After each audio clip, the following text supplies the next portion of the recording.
अस्सलामुअलैकुम। बेटा मैं अपने नेक्स्ट डिस्कशन लेक्चर के साथ स्टार्ट करने लगा हूँ। हमने अपनी लास्ट क्लास में नॉन मेटल ऑक्सीजन तक पढ़ लिया था, ठीक है। तो बेटा हम आज आगे कंटिन्यू कर रहे हैं। हमारा अगला डिस्कशन वाला एलिमेंट है हाइड्रोजन बेटा।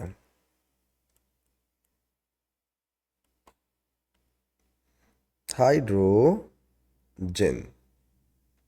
हाइड्रोजन के बारे में सबसे पहले दो बेसिक बातें जो आपको पता होनी चाहिए। पहली बात, ये डाई एटॉमिक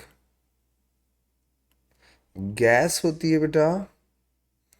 आप इसे H2 लिखते हैं। और दूसरी बात, इसके दो नेचुरल और एक आर्टिफिशियल आइसोटोप होता है बेटा।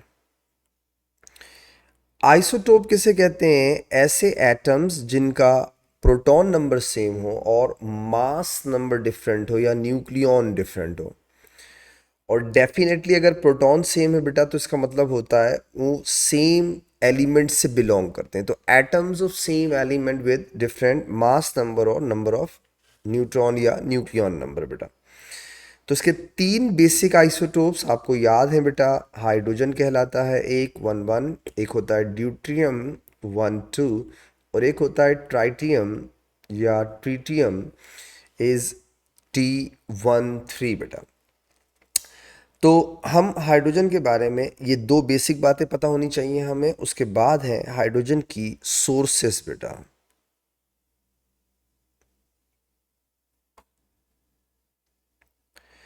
नंबर वन, सबसे पहली सोर्स बेटा हाइड्रोजन की हम लिख सकते हैं हाइड्रोकार्बन्स।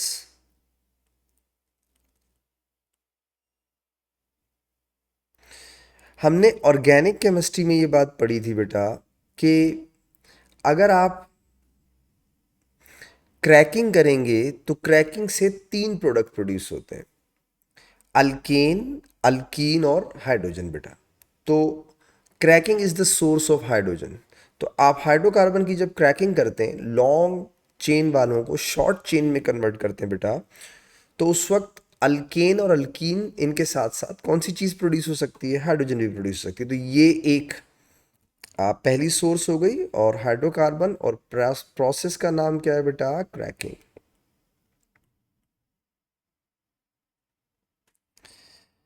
इसी तरीके से जो दूसरी सोर्स है वो है हाइड्रोकार्बन ही समझ लो उसको भी।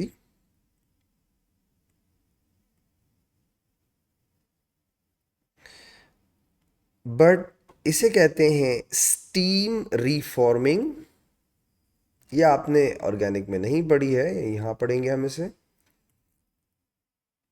स्टीम रिफॉर्मिंग एक रिएक्शन होता है जिसमें आप बेसिकली मीथेन को,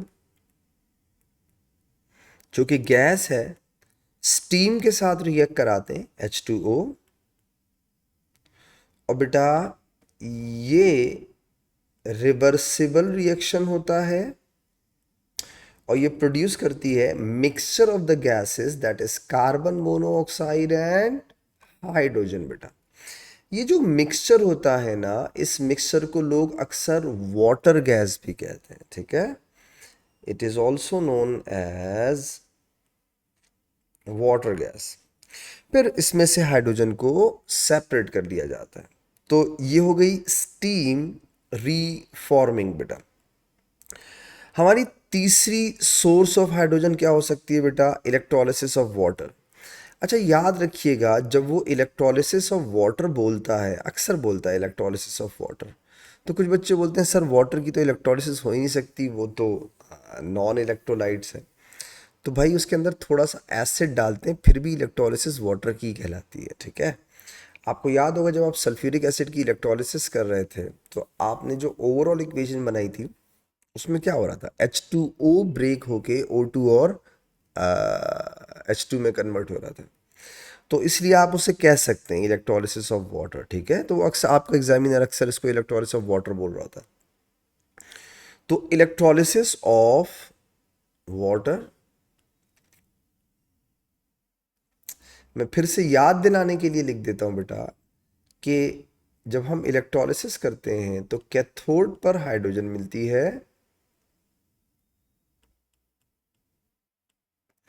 और एनोड पर ऑक्सीजन मिलती है बेटा।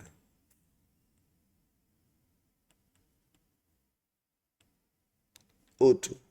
तो कैथोड पे हाइड्रोजन और एनोड पर ऑक्सीजन, तो ये आप सोर्स में लिख सकते हैं। एक चीज से बच्चों को यूजुअली मना करता हूं कि बच्चे लिखते हैं sir acid plus metal give you salt and hydrogen, हमने प्रिपरेशन ऑफ सॉल्ट में भी पढ़ा था। हाँ, बट याद रखना ये रिकमेंडेड नहीं है। रिकमेंडेड इसलिए मैं कहता हूँ नहीं है कि यार मेटल और हाइड्रोजन, मेटल और एसिड ज़्यादा महंगे होते हैं एज़ कम्पेयर टू हाइड्रोजन। तो वो ज़रूरत नहीं है कि महंगी चीज़ को ख़राब करके एक छोटी सस्ती चीज़ बना लेना। तो रिकमेंड नहीं करता हूँ मैं इसको, ठीक है। फिर भी आपको अगर लिखना हो तो आपका रब की मर्ज़ी है, बट ये तीन मेन सोर्सेस याद रखिएगा। हाइड्रोकार्बन में क्रैकिंग, हाइड्रोकार्बन में steam reforming, electrolysis of water. आते हैं बेटा हमारी अगली बात पे, इसकी यूजेस बेटा। हाइड्रोजन के यूजेस ऑफ हाइड्रोजन गैस बेटा। कुछ यूजेस आपको याद रखने चाहिए, आपसे एक एक मार्क के सवाल पूछ लेता है, कभी कभी एमसीक्यू के अंदर भी तंग करने के लिए पूछता है, तो नॉलेज होनी चाहिए अबाउट यूजेस ऑफ हाइड्रोजन, ठीक है। सबसे पहले जो हमने हाइड्रोजन यूज़ की वो हैबर प्रोसेस, अभी जो हमने रिसेंटली पढ़ा था बेटा, हैबर प्रोसेस के अंदर मैन्युफैक्चरिंग ऑफ अमोनिया में, वहाँ पे हाइड्रोजन यूज़ हो रही थी ना। आपने लिखा हैबर प्रोसेस यानी manufacturing of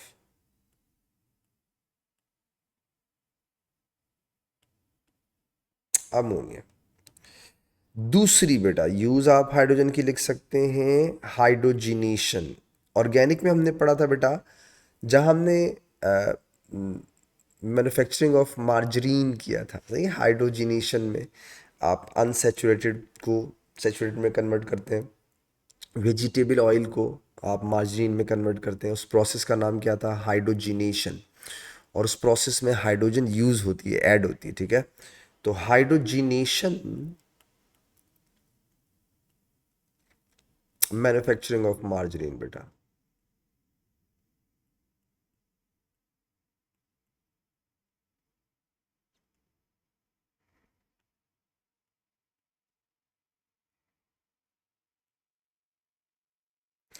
manufacturing of margarine.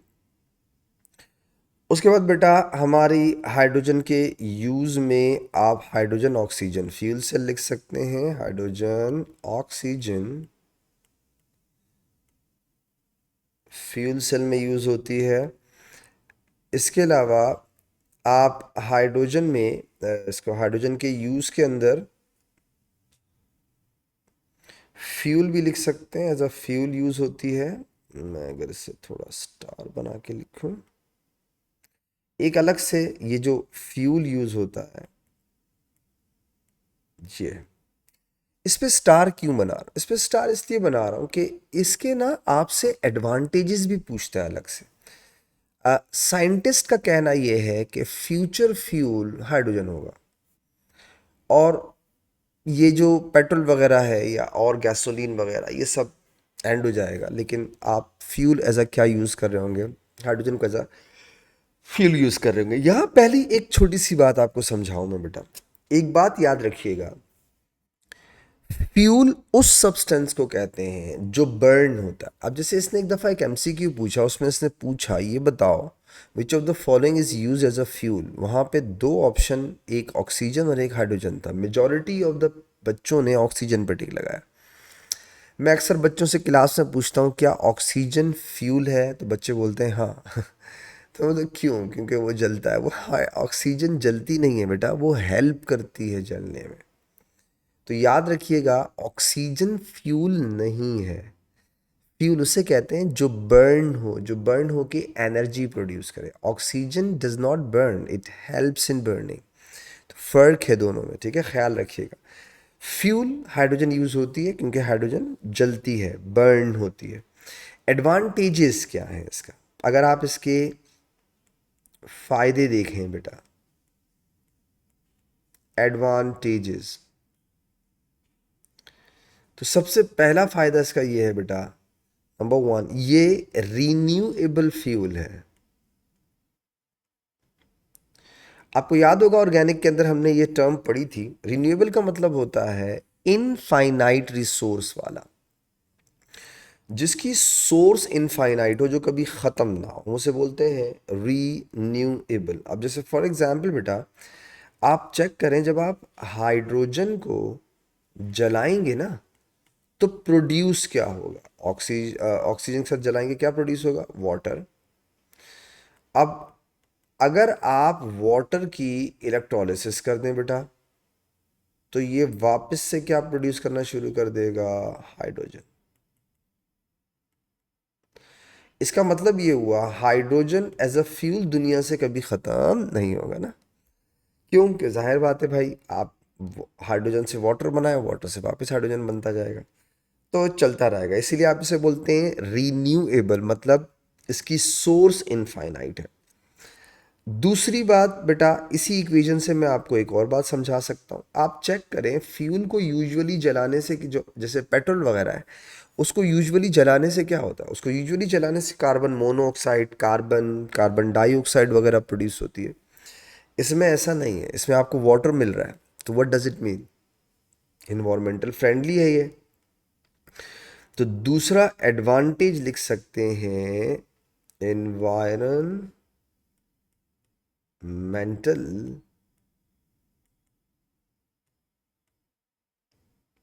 Friendly होता है। तीसरा एडवांटेज इसका ये होता है बेटा, high amount of energy produced, ज्यादा एनर्जी प्रोड्यूस करता है, ठीक है।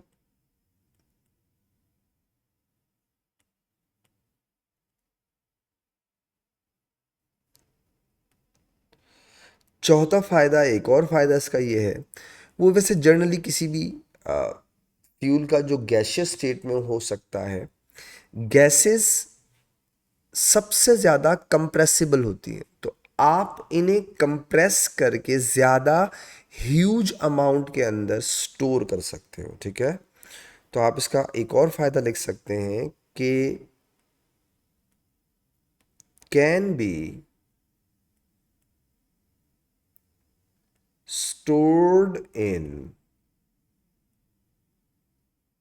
Huge amount. अच्छा, एक दफ़ा ऐसा भी हुआ है बेटा कि उसने ना बच्चों से एक डिसएडवांटेज पूछा, तो मुझे लगता है वो ज़बरदस्ती का डिसएडवांटेज है। अगर आप hydrogen as a fuel use करेंगे, तो उसका कोई डिसएडवांटेज बता दें। डिसएडवांटेज में ये हो सकता है कि देखो बेटा, आप गैसेस को जिन सिलेंडर्स में स्टोर करते हैं, वो सिलेंडर्स में आप उन्हें अंडर हाई प्रेशर रखते हैं। तो आप सोचें, गैसेस सबसे ज़्यादा कॉम्प्रेसिबल भी है और सबसे ज़्यादा एक्सपेंडेबल भी है, हल्की सी हीट से बहुत ज़्यादा एक्सपेंड होती है। तो बेटा, अगर आप सिलेंडर्स को थोड़ा सा भी हीट कर दे देंगे, या वो थोड़ा सा हीट अप हो जाएंगी, तो उनके सिलेंडर एक्सप्लोड होने के चांसेस ज़्यादा होते हैं। तो ये तो हर गैस के अंदर हो सकते हैं ना, ज़रूरी थोड़ी है हाइड्रोजन हो। पर फिर भी मैंने इसीलिए कहता हूँ ज़बरदस्ती का डिसएडवांटेज है, तो आप लिख सकते हैं इसके डिसएडवांटेज में, cylinder of gas can explode. तो हमने हैबर प्रोसेस में पढ़ा हाइड्रोजन को, हमने हाइड्रोजिनेशन में पढ़ा बेटा, हमने ऑक्सीजन और ऑक्सीजन और हाइड्रोजन फ्यूल सेल के अंदर पढ़ा। हमने इसके जो है वो यूजेस वगैरह भी पढ़े बहुत, उसके उसके फ्यूल एज आ क्यों यूज़ करते हैं, और हमने इसके एडवांटेजेस वगैरह। अच्छा, मैं बच्चों को हमेशा कहता हूँ कि यूजेस वाला पार्ट जब भी मैं आपको कराया करूँ, तो आप खुद से भी थोड़ा सोचा करो। अगर आपको लगता है आपके इर्द गिर्द में आपको कोई और अच्छा यूज़ नज़र आ रहा है और वो सेंसिबल है, तो आप लिख सकते हैं, ठीक है, कोई इशू नहीं है। ये हो गया हाइड्रोजन बेटा। हमारा अगला एलिमेंट है बेटा कार्बन। अच्छा, कार्बन चूंकि हम लोग बॉन्डिंग में पढ़ चुके हैं, तो हम ज़्यादा डिटेल में नहीं जाएंगे, हाँ थोड़ा रिकॉल कर लेंगे चीज़ों को वापस से। जैसे फॉर एग्जांपल बेटा, कार्बन की पहली बात कि ये ग्रुप 4 का होता है, ये टेट्रावेलेंट होता है, रिकॉल करवा रहा हूँ चीज़ें, ठीक है। ये नॉन मेटल होता है बेटा, और ये एलोट्रॉप्स फॉर्म में रहता है। आपको याद होगा एलोट्रॉप्स का मतलब होता है same element with different structure, जैसे डायमंड और ग्रेफाइट। हमने डायमंड भी डिटेल से पढ़ा, हमने ग्रेफाइट भी डिटेल से पढ़ा। कार्बन के बेसिकली 3 एलोट्रॉप्स होते हैं। एक हमारे सिलेबस का पार्ट नहीं है, वैसे होते 3 है, हम सिर्फ 2 पढ़ते हैं, ग्रेफाइट और डायमंड। ग्रेफाइट, इसका फॉर्मूला होता है सी। इसी तरह डायमंड, और बेटा इसका फॉर्मूला भी होता है सी।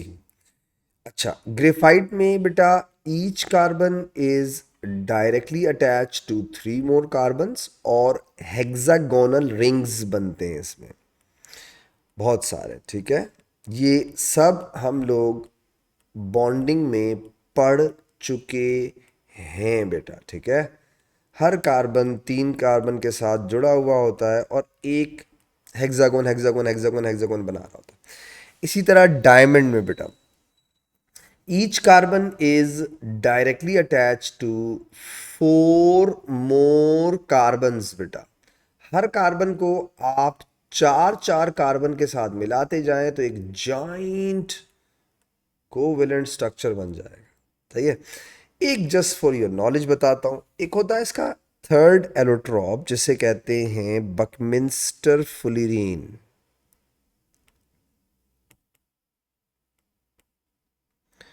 बकमिंस्टर फुलिरीन, इसे C60 कहते हैं। इसका फॉर्मूला C60 होता है। इसमें और ग्रेफाइट में एक फ़र्क ये भी होता है बेटा कि ये थर्ड एलोट्रॉप है, सही, not in syllabus, just for your knowledge बता रहा हूँ। इसमें पेंटागन और हेक्सागन रिंग होते हैं। होता ग्रेफाइट की तरह इस तरह से है कि इसमें भी हर कार्बन 3 3 कार्बन के साथ जुड़ा हुआ होता है, बट इसके अंदर पेंटागन और हेक्सागन रिंग होते हैं। तो ये पेंटागन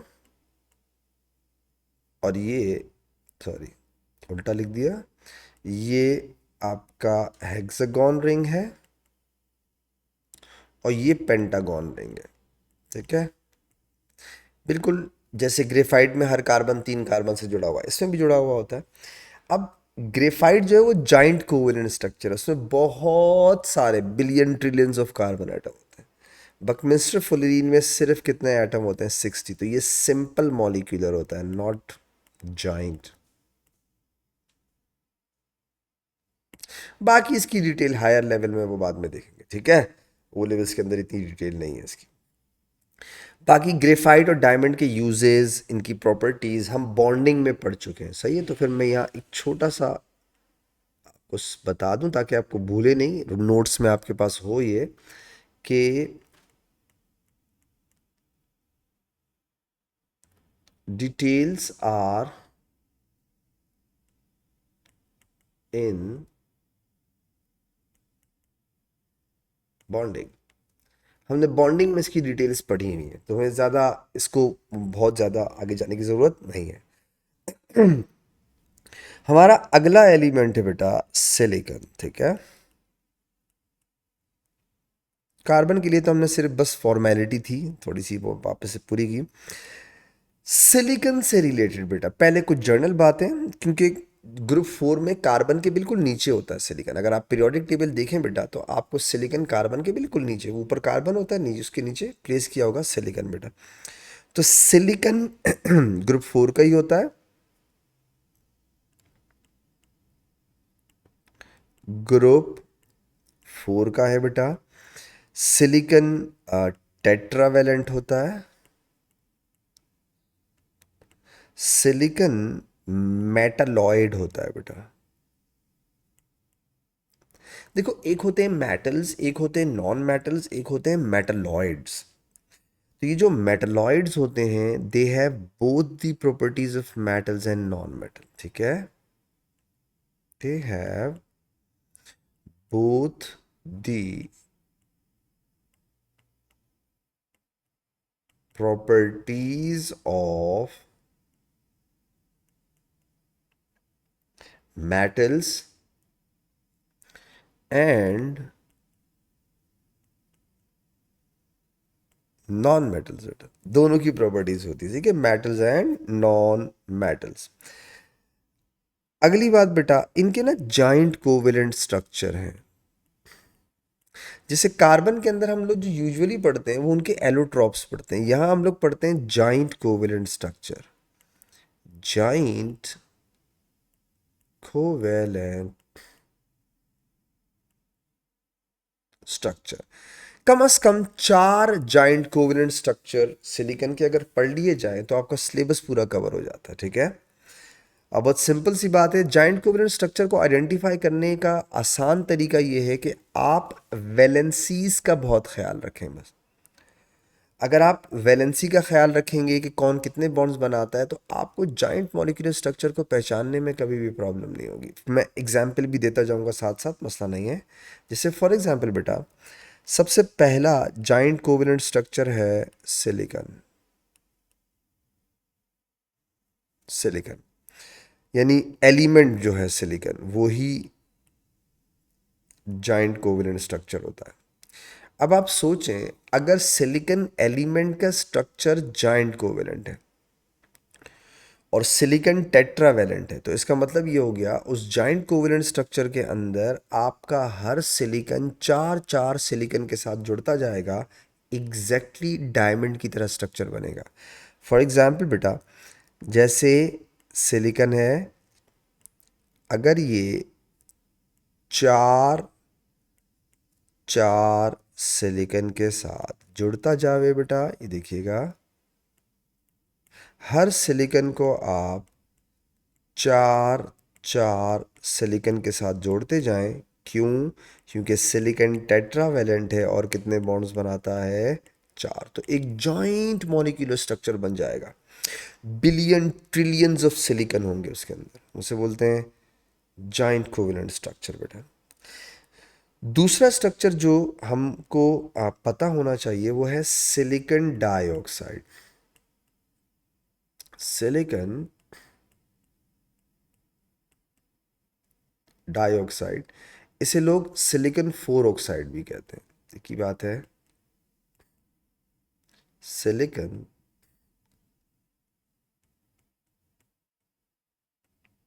फोर ऑक्साइड भी कहते हैं। इसे लोग सिलिका भी कहते हैं, इसे लोग सैंड भी कहते हैं। सारे इसी के नाम है, SiO2 को बोल रहा हूं। ये सारे नाम इसके हैं बेटा, बहुत आसान है। सिलिकॉन 4 बॉन्ड्स बनाता है और ऑक्सीजन 2 बॉन्ड बनाता है। तो जब आप जाइंट कोवेलेंट स्ट्रक्चर बनाएंगे तो उसमें क्या होगा, हर सिलिकॉन 4 बॉन्ड बनाने की वजह से 4 ऑक्सीजन के साथ अटैच होगा और हर ऑक्सीजन 2 बॉन्ड बनाने की वजह से 2 सिलिकॉन के साथ अटैच होगा। तो आप सिलिकॉन को 4 ऑक्सीजन, ऑक्सीजन को 2 सिलिकॉन के साथ जोड़ते जाएं, जॉइंट कोवेलेंट स्ट्रक्चर बनाते जाएं। ये देखें, मैं बना के दिखाता हूं। सिलिकॉन है, 4 ऑक्सीजन के साथ जोड़ दिया। ऑक्सीजन है तो 2 सिलिकॉन के साथ जोड़ दिया। सिलिकॉन 4 ऑक्सीजन के साथ, ऑक्सीजन 2 सिलिकॉन के साथ, सिलिकॉन 4 ऑक्सीजन के साथ, एक जाइंट कोवेलेंट स्ट्रक्चर बन जाएगा, ठीक है। ये हो गया 2 स्ट्रक्चर। हमारा तीसरा स्ट्रक्चर जो सिलिकॉन का आपको पता होना चाहिए वो है सिलिकॉन कार्बाइड, थर्ड स्ट्रक्चर बेटा। इसे हम लोग कहते हैं सिलिकॉन कार्बाइड, SiC बोल सकते हैं आप इसको, ठीक है। ये बहुत आसान है। देखो सिलिकॉन टेट्रावेलेंट है, 4 बॉन्ड्स बनाता है, और कार्बन टेट्रावेलेंट है, 4 बॉन्ड बनाता है। तो अगर आप इसका जॉइंट कोवलेंट स्ट्रक्चर सोचें तो आपको समझ में आ जाएगी बात कैसे, कि हर सिलिकॉन 4 कार्बन के साथ और हर कार्बन 4 सिलिकॉन के साथ जॉइंट जॉइंट कोवलेंट स्ट्रक्चर बन जाएगा। फॉर एग्जाम्पल, ये सिलिकॉन है, आप इसे 4 कार्बन के साथ, और ये कार्बन है, तो आप इसे 4 सिलिकॉन के साथ, फिर 4 कार्बन, फिर 4 सिलिकॉन, फिर 4 कार्बन, फिर 4 silicon, and so joint covalent structure बन जाएगा। सबसे लास्ट स्ट्रक्चर है बेटा सिलिकॉन का। मैंने आपसे कहा ना 4 स्ट्रक्चर्स आप कम से कम याद रखें, और ये लास्ट वन है बेटा सिलिकॉन्स।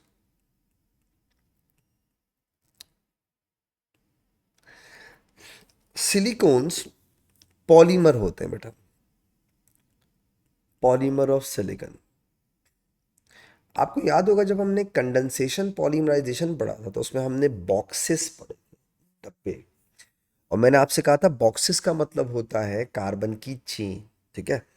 तो वो अगर आपके दिमाग में हो तो आपको ये पॉलीमर वाली बात समझ में आ जाएगी। एक्चुअली ये ऐसा स्ट्रक्चर होता है कि सिलिकॉन, उसके बाद एक बॉक्स, इसमें कार्बन की चेन्स होंगी, एक बॉक्स, इसमें कार्बन की चेन होंगी, ऑक्सीजन, फिर सिलिकॉन, फिर oxygen, and so on.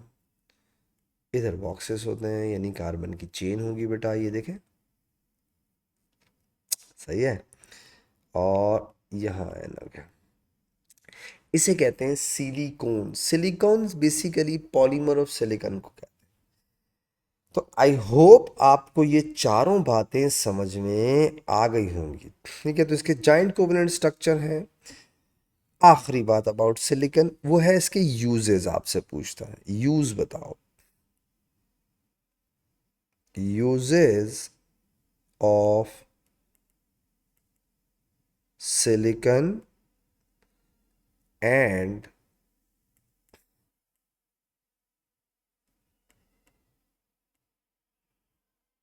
Its compound. Uses of silicon and its compound, simple simple uses मुझे उम्मीद है आपको आते होंगे कुछ ना कुछ। जैसे बेटा सिलिकॉन यूज होता है माइक्रोचिप्स के अंदर, जो ये इलेक्ट्रिकल सर्किट्स, जो देखा होगा आपने, जो सर्किट होते हैं, जो इलेक्ट्रिकल बोर्ड्स वगैरह होते हैं, उनके अंदर वो आपने जो चिप्स देखी हैं बेटा वो सिलिकॉन की होती है। इसके अलावा जो रेजिस्टर्स होते हैं, रेजिस्टर्स बनाते नहीं रेजिस्टर, वो भी सिलिकॉन के होते हैं। तो ये इन सब चीज़ों में यूज़ होती है, ठीक है। तो माइक्रोचिप्स में यूज़ हो सकता है सिलिकॉन। आप सिलिकॉन ग्लूज, इसके ग्लूज बनते हैं, और ये बड़े बहुत अच्छे ग्लूज होते हैं। बहुत जो दो सरफेसेस को आपस में जोड़ के रखने के लिए बहुत अच्छे ग्लूज होते हैं, इनको सुपर ग्लूज के कैटेगरीज में आते हैं। तो सिलिकॉन के माइक्रोचिप्स में यूज़ होता है, ग्लूज में यूज़ होता है, ग्लास इंडस्ट्रीज में यूज़ होता है, ग्लास बनते हैं इससे बेटा। सिलिकॉन सीमेंट इंडस्ट्री में यूज़ होता है बेटा।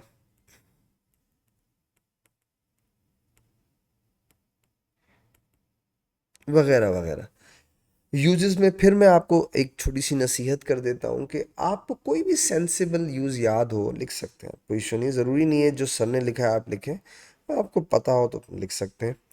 इसके साथ ही हमारा सिलिकॉन ख़त्म हुआ बेटा, ठीक है। अब जो हमारा टॉपिक है वो है पोल्यूशन, यानी हमारा नेक्स्ट टॉपिक है। एलिमेंट्स हमारे ख़त्म हो गए, अब हम पढ़ेंगे पोल्यूशन। हमने सबसे पहले नाइट्रोजन पढ़ा, उसके बाद हमने सल्फर पढ़ा बेटा, फिर उसके बाद हमने ऑक्सीजन, फिर हाइड्रोजन, फिर कार्बन, फिर सिलिकॉन। अब आते हैं हम लोग पोल्यूशन के ऊपर। पोल्यूशन की पहले फॉर्मेलिटी के लिए डेफिनेशन लिख देता हूँ, उसे समझा भी देता हूँ। पोल्यूशन कहते हैं किसको है, ठीक है। What is meant by pollution? सबसे पहले इसकी डेफिनेशन समझ लें ज़रा।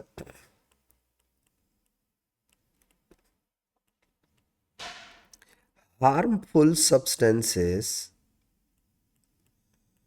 harmful substances for environment are called pollutants.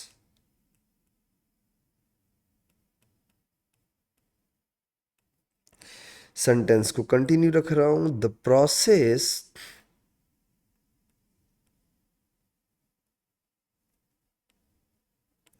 in which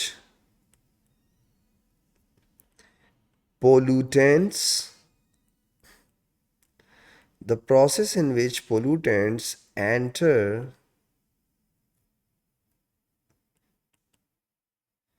into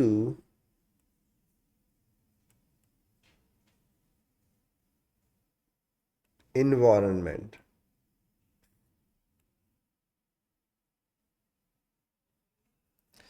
is called pollution।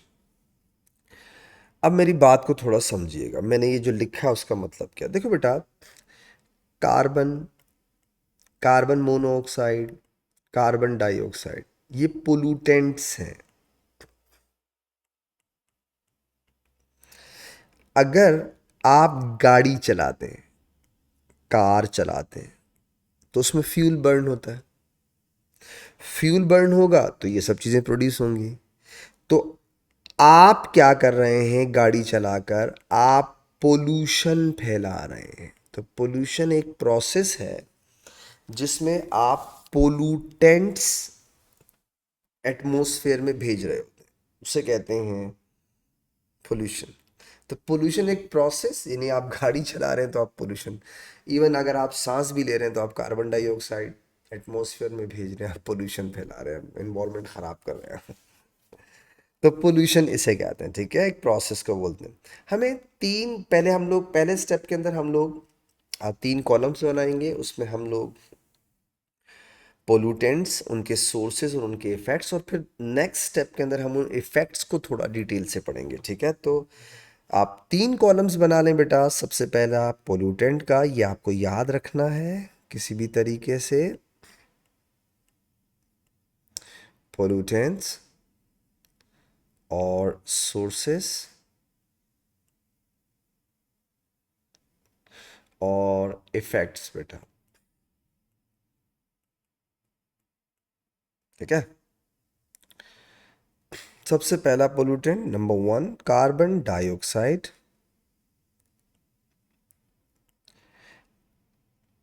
इसे लोग कहते हैं green house gas, green house gas भी कहते हैं, ठीक है। इसकी सोर्स में आप लिख सकते हैं कंप्लीट कंबशन, ठीक है।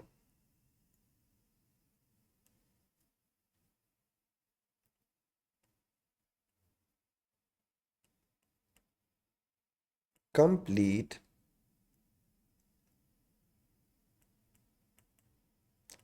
Combustion of hydrocarbon, HC stands for hydrocarbon, ठीक है। Complete combustion of hydrocarbon. Effect में आप क्या लिख सकते हैं बेटा? Green house effect, green house effect बेटा, पहला पोल्यूटेंट। हमारा दूसरा पोल्यूटेंट जो मैं डिस्कस कर सकता हूं वो है कार्बन मोनोऑक्साइड। ये पॉइजनस गैस होती है,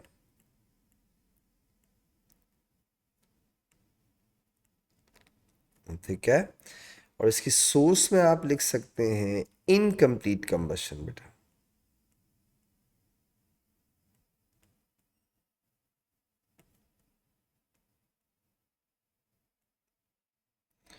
इनकम्प्लीट कंबशन ऑफ हाइड्रोकार्बन, ठीक है। क्यों होती है पॉइजनस? ते अगर आप इसे ज़्यादा इनहेल कर लें बेटा, तो आपकी ब्लड में जो ऑक्सीजन की सप्लाई होती है बॉडी को, वो रुक जाती है। आपका ब्लड आपकी बॉडी के एक एक सेल तक ऑक्सीजन सप्लाई करता है। ये अगर ब्लड के साथ कंबाइन हो जाए तो ये उस ऑक्सीजन की सप्लाई को ब्लॉक कर देगा, एनर्जी नहीं मिलेगी, कॉज डेथ होगी फिर उसकी। तो स्टॉप्स क्यों है इसको बोलते हैं पॉइजनस बेटा? क्योंकि इट स्टॉप्स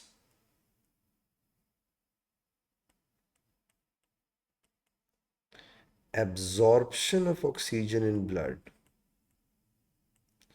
और जब एब्जॉर्प्शन नहीं होगी ब्लड में तो ब्लड आपकी बॉडी तक, बॉडी में एक एक पार्ट तक ऑक्सीजन सप्लाई नहीं कर सकेगा।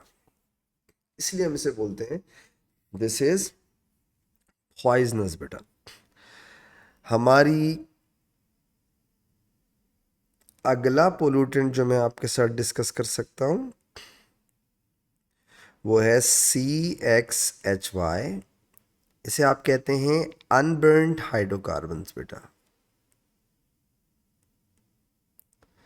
Unburned hydrocarbons. इसकी सोर्सेज ज़्यादा हो सकती हैं बेटा, जैसे फॉर एग्जांपल आप इसमें क्रैकिंग लिख सकते हैं, हाइड्रोकार्बन ही है ना ये। आप इसमें इनकम्प्लीट कंबशन भी लिख सकते हैं।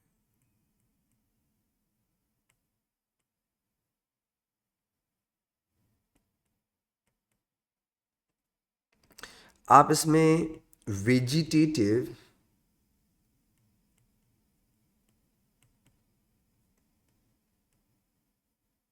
डीके, बैक्टीरिया जब बायोडिग्रेडेबल सब्सटेंसेस को ब्रेक करते हैं, तोड़ते हैं, तो वो दो तरह की गैसेस इमिट करते हैं।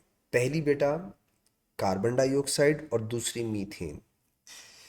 और जो आपकी बैक्टीरिया डिकम्पोज करते वक्त जो गैस एब्जॉर्ब करते हैं वो ऑक्सीजन होती है, ठीक है।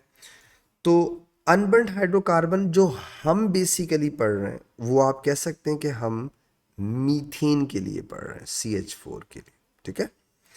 तो वेजिटेटिव डीके से मीथेन गैस प्रोड्यूस होती है, तो वो हाइड्रोकार्बन तो है, तो हम उसे अनबर्न्ड हाइड्रोकार्बन में लेके आ सकते हैं।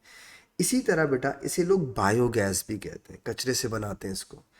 तो आप इसकी सोर्स में काव डंग भी लिख सकते हैं, ठीक है। लोग कचरे से भी गैस बना सकते हैं और ये यूजफुल है।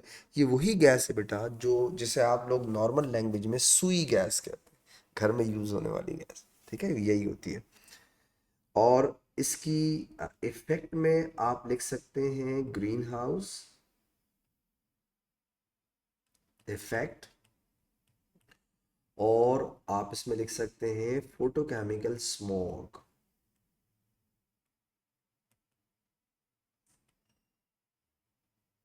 ठीक है, दोनों चीजें लिख सकते हैं। हमारा अगला पोल्यूटेंट जो है बेटा वो है SO2, सल्फर डाइऑक्साइड। इसे लोग फ्लू गैस भी कहते हैं। फ्लू का मतलब होता है चिमनी। चिमनी वो आपने देखा होगा जो इंडस्ट्रीज में लंबी लंबी से वो सिलेंडर टाइप को जिसमें से स्मोक बाहर निकल रहा होता है, उसे चिमनी कहते हैं। SO2 is also known as flue gas बेटा, this is also known as flue gas, chimney वाली गैस। अच्छा, इसकी पहले लॉजिक ज़रा थोड़ा सा अंडरस्टैंड करने की कोशिश करें। सल्फ़र ज़मीन में, सल्फ़र के डिपॉजिट ज़मीन में ऑलरेडी हैं। अब वो ज़मीन से बाहर कैसे आ सकती है? दो तरीक़ों से। सल्फ़र एक वॉल्केनिक इरप्शन से, ज़ाहिर बात है वो ज़मीन के अंदर की चीज़ें बाहर फेंक रहा होता है, हाई टेम्परेचर होता है, तो सल्फ़र के साथ मिलके क्या बना सकता है? Sulphur dioxide. और दूसरा burning fossil fuel in power stations. तो फॉसिल फ्यूल्स कहाँ से लाते हैं? पावर स्टेशन वाले जो फॉसिल फ्यूल जलाते हैं और इलेक्ट्रिसिटी प्रोड्यूस करते हैं, वो बेसिकली लाते कहाँ से? फॉसिल फ्यूल ज़मीन से, और ज़मीन में सल्फ़र के डिपॉजिट होते हैं। तो जब आप फॉसिल फ्यूल जलाएंगे तो उनके साथ साथ सल्फ़र भी जलेगी। सल्फ़र जलेगी बेटा तो डेफिनेटली क्या होगा? सल्फ़र डाइऑक्साइड प्रोड्यूस होगी। तो दो तरह की सोर्सेज लिख सकते हैं आप सल्फ़र डाइऑक्साइड में। Number one, volcanic eruption, volcanic eruption. और दूसरी सोर्स आप लिख सकते हैं बेटा इसके अंदर वोल्केनिक इरप्शन के अलावा, burning fossil fuel. Burning fossil fuel.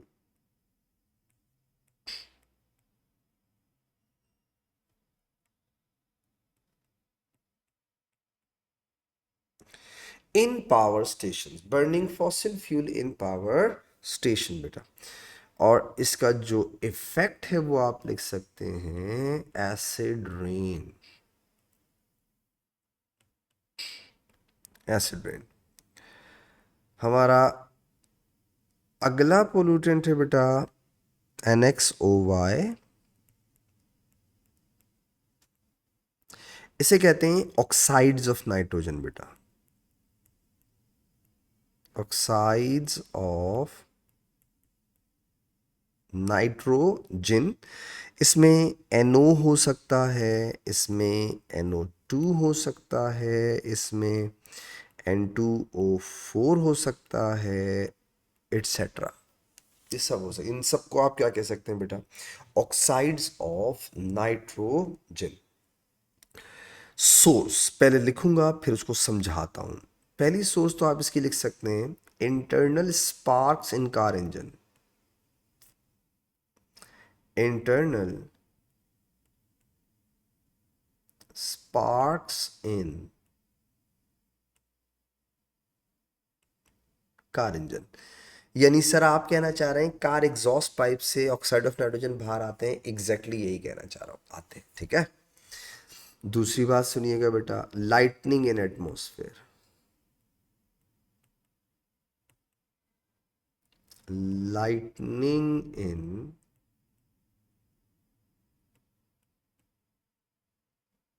Atmosphere. अच्छा अब सुने जरा इसकी एक्सप्लेनेशन में बोलना क्या चाह रहा हूं। देखो बेटा, फ्यूल जलाने के लिए कार इंजन के अंदर एयर आती है। एयर में क्या होता है? नाइट्रोजन और ऑक्सीजन। कार इंजन के अंदर टेम्परेचर हाई होता है, प्रेशर हाई होता है। तो क्या नाइट्रोजन नाइट्रोजन का बॉन्ड ब्रेक नहीं हो सकता? हो सकता है। क्या ऑक्सीजन ऑक्सीजन का बॉन्ड ब्रेक नहीं हो सकता? बिल्कुल हो सकता है, क्योंकि एयर में दो मेन गैसेस होती है ना, नाइट्रोजन और हाइड्रोजन, नाइट्रोजन और ऑक्सीजन। तो ऑक्सीजन टूटे और नाइट्रोजन टूटे तो अगर ये आपस में कंबाइन हो जाए तो क्या बना लेंगे? Oxide of nitrogen. इसी तरीके से लाइटनिंग इन एटमॉस्फेयर में, थंडरस्टॉर्म के अंदर भी नाइट्रोजन ऑक्साइड प्रोड्यूस होती है। उसका रीजन क्या है? थंडरस्टॉर्म का टेम्परेचर बहुत ज़्यादा होता है, जिसकी वजह से नाइट्रोजन नाइट्रोजन बॉन्ड ब्रेक हो सकते हैं, ऑक्सीजन ऑक्सीजन बॉन्ड ब्रेक हो सकते हैं, और एटमॉस्फेयर के अंदर ये आपस में कंबाइन होकर क्या प्रोड्यूस कर सकते हैं? ऑक्साइड ऑफ नाइट्रोजन बेटा। इसीलिए आप इनकी सोर्सेज में ये दो चीज़ें लिखते हैं। ठीक है। इसकी जो इफेक्ट है उसमें दो बातें याद रखिएगा। एक तो एसिड रेन हो गया, ये भी एसिड रेन कॉज करती है। ठीक है। और एक और है बेटा इसका, वो है photochemical smog.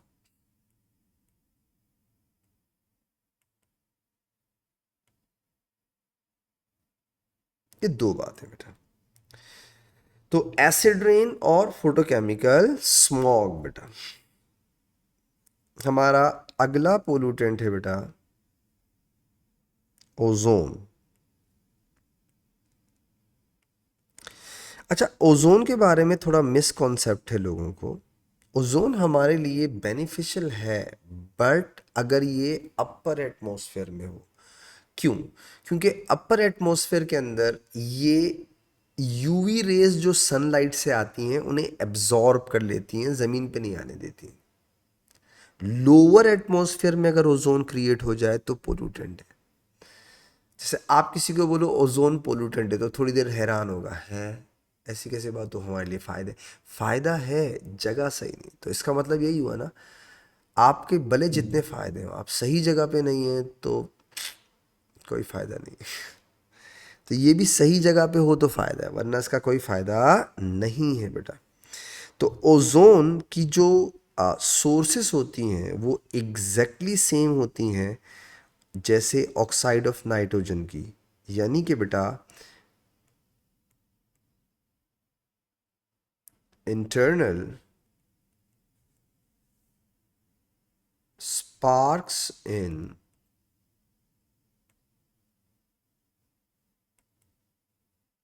car engine, or number two,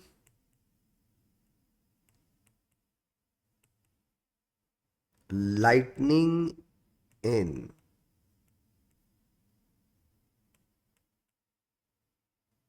atmosphere. ठीक है, इफेक्ट में आप लिख सकते हैं lungs and eyes problem create करती है। ठीक है, उन्हें इफेक्ट करती है ओजोन। उसके बाद है बेटा CFC, क्लोरोफ्लोरोकार्बन्स। इसकी सोर्स में आप लिख सकते हैं old ACs, fridge, aerosol spray. अच्छा, एरोसोल स्प्रे का मतलब उसमें सब कुछ ही आ जाता है। वो उसमें जो इंसेक्ट को मारने के लिए दवाएं होती हैं, सही है, इंसेक्टिसाइड्स वगैरह होती हैं वो, जैसे मच्छर मार कीड़े मार दवाएं होती हैं वो, परफ्यूम्स, बॉडी स्प्रे एंड सब कुछ उसी में आ जाता है एरोसोल स्प्रे के अंदर। ठीक है, तो CFC और ये इसका जो इफेक्ट आप लिखेंगे बेटा वो है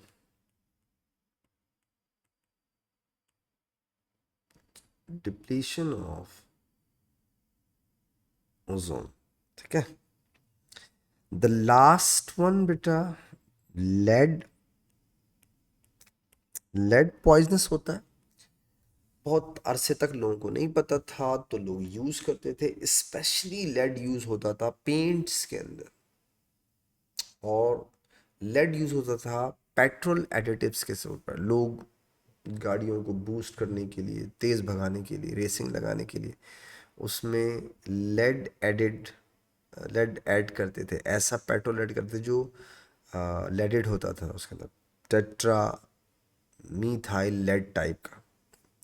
तो लेड पॉइजनस होता है बेटा। ठीक है, लेड के लिए बर्निंग लेड कंपाउंड्स इन्वायरमेंट में किसी भी फॉर्म में आए, एलिमेंट फॉर्म में आए, कंपाउंड फॉर्म में आए, ये टॉक्सिक है, पॉइजनस है। ठीक है, तो बर्निंग